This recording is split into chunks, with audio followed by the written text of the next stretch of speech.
Good morning. I'm Keith B. I'm also John Jacob Jingleheimer Schmidt. His name is my name too.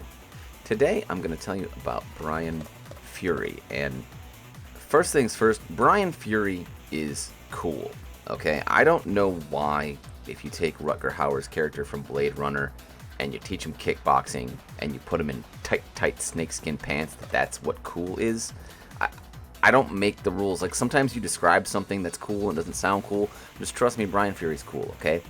The other thing about Bryan Fury is he has a very unique playstyle in Tekken, particularly, I think, in Tekken 8, where 50-50s are kind of predominantly the playstyle for most characters. Bryan is a counter-hit specialist, and he's a different kind of counter-hit specialist, because you look at other counter-hit specialist characters like, say, Steve. Steve's whole thing is like he's going to interrupt you with fast moves. Bryan doesn't have fast moves. His counter hit moves tend to be a little slower and more sluggish. Asuka is a counter hit specialist, but her whole thing is she makes you hesitate because she has a lot of defensive options, right? Bryan has like some defensive tools, but he's generally like kind of a straightforward character. I didn't mean to throw there. He's got a parry, back throw. He's got parry. He's got orbital, but that's kind of like a keep out tool. It can go over lows, so you can use it, but it's slower than a hop kick. He doesn't even have a hop kick. So Bryan's pretty like a 4 on the floor Tekken character who's trying to counter hit you with moves like his back one or his forward 3. And we'll take a look here and just see these moves on counter hit do significant launches, right? These are not just like little auto tornadoes here. We're talking big time counter hit launchers. So that's cool. It's unique in Tekken 8. I think it's fun to play this playstyle personally. And Bryan has to get his counter hits by basically learning the opponent's timing. And in order to learn the timing, he doesn't have the best pokes. His jab is like you have to use it, but like you can see it's not like the best.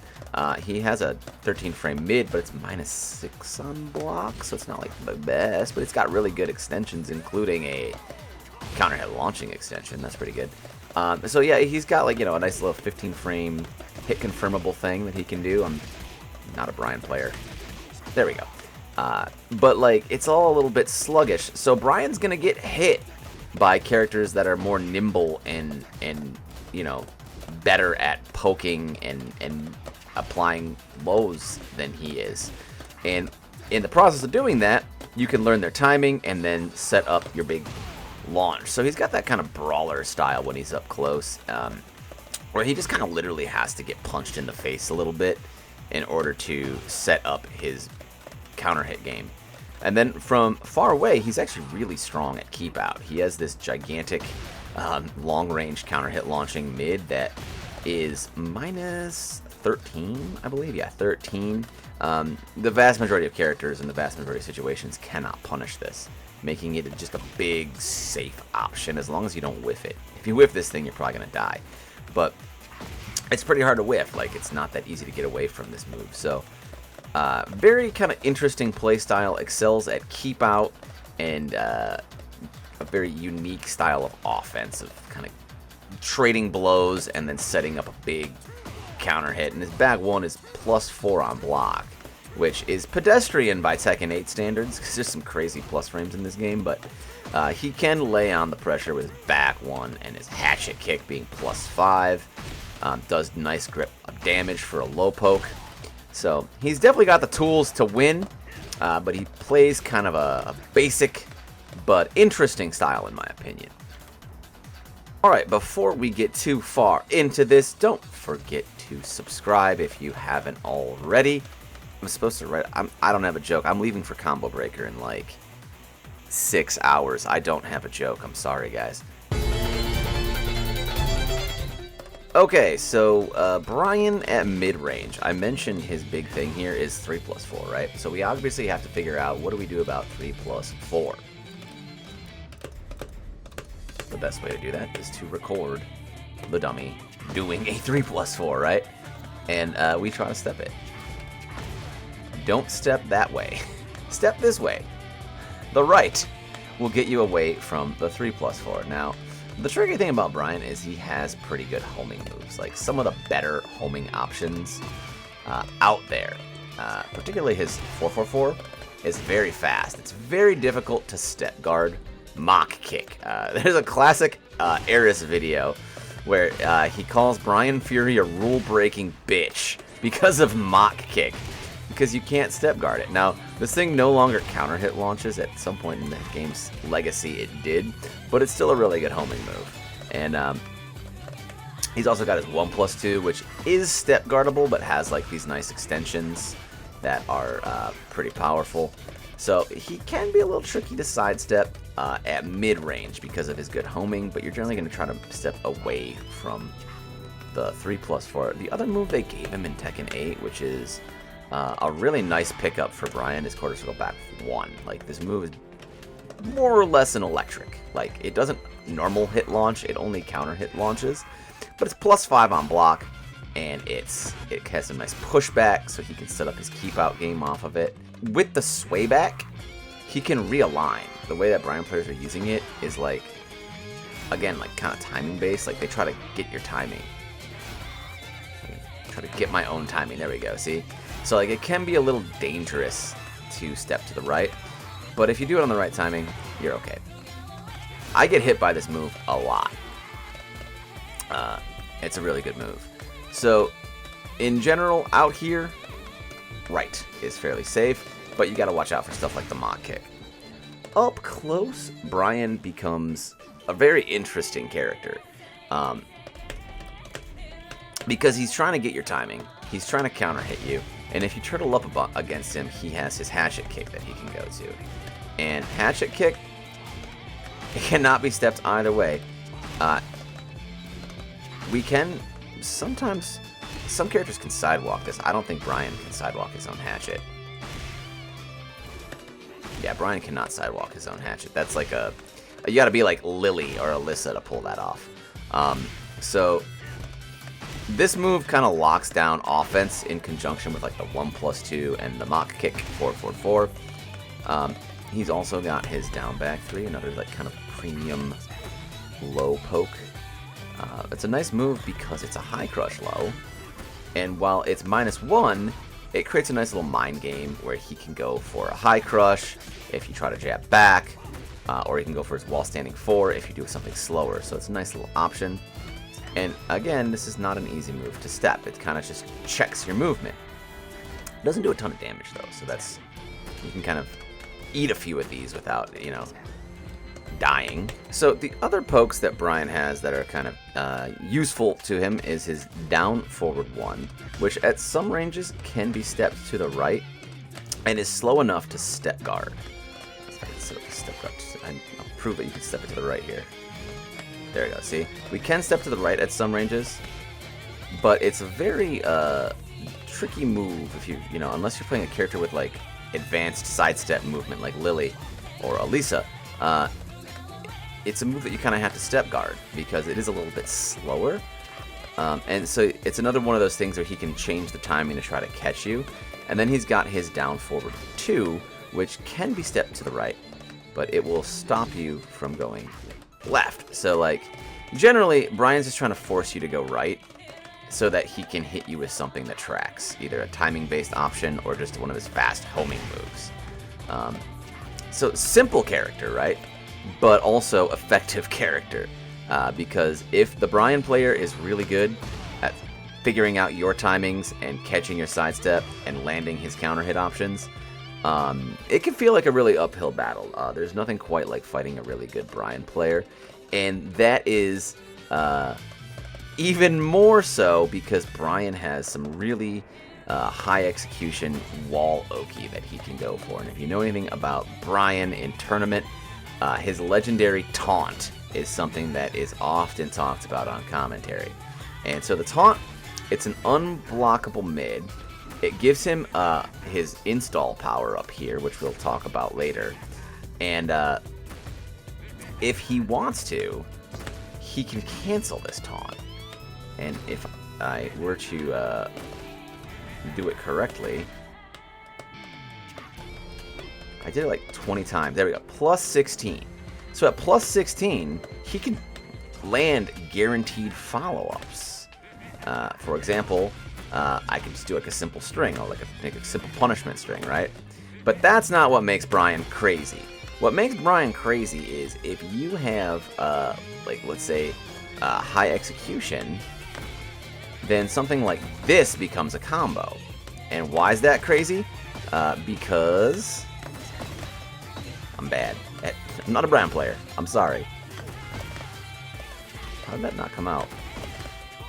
That's a combo. Back 4 into jet upper is a guaranteed high wall splat off of an unblockable mid that is also like not really seeable because it comes out pretty fast. So if you tech roll at the wall, you can't do anything about this.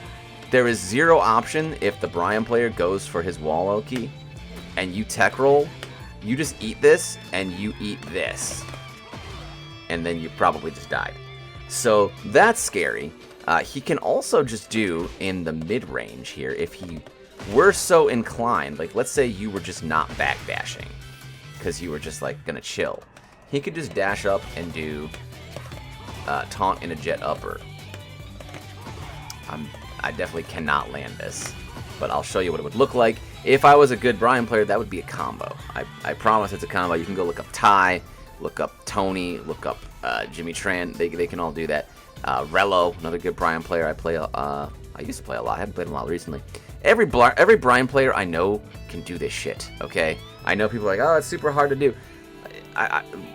Didn't like Lily Pichu land one of these on her stream recently? Like, with enough practice, the Bryan players can do this. The Bryan players in like blue ranks and up, they're doing this, and I'm terrified of it.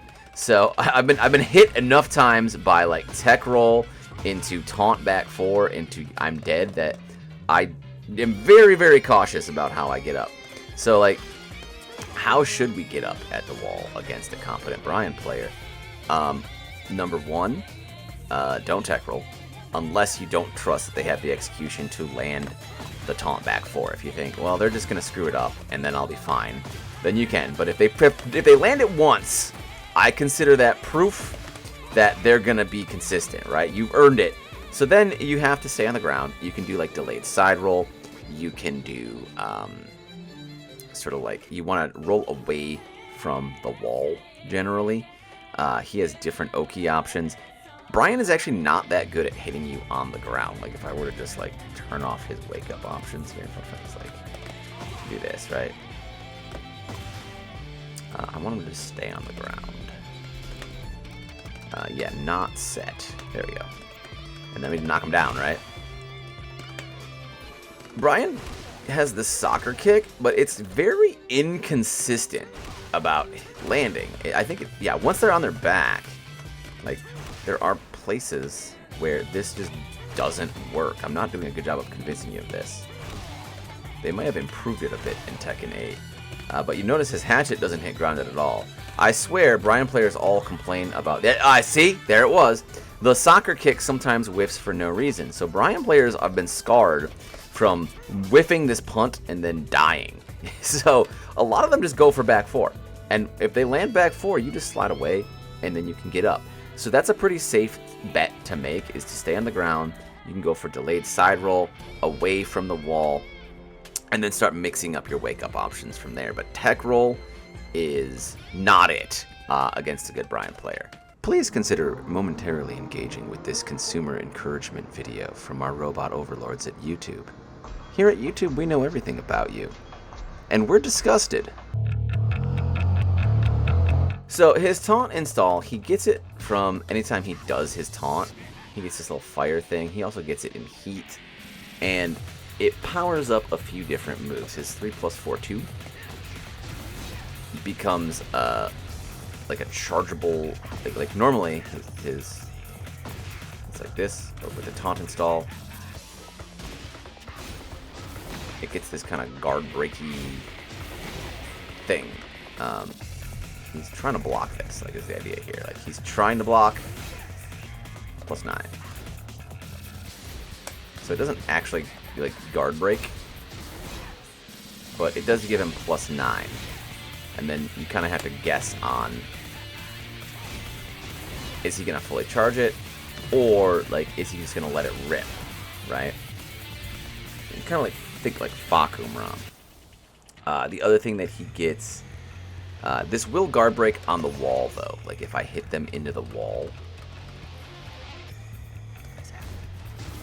See that? That does. It's just like Fakumram. It's like that wall back hit into you get a combo with some scaling. He also powers up his.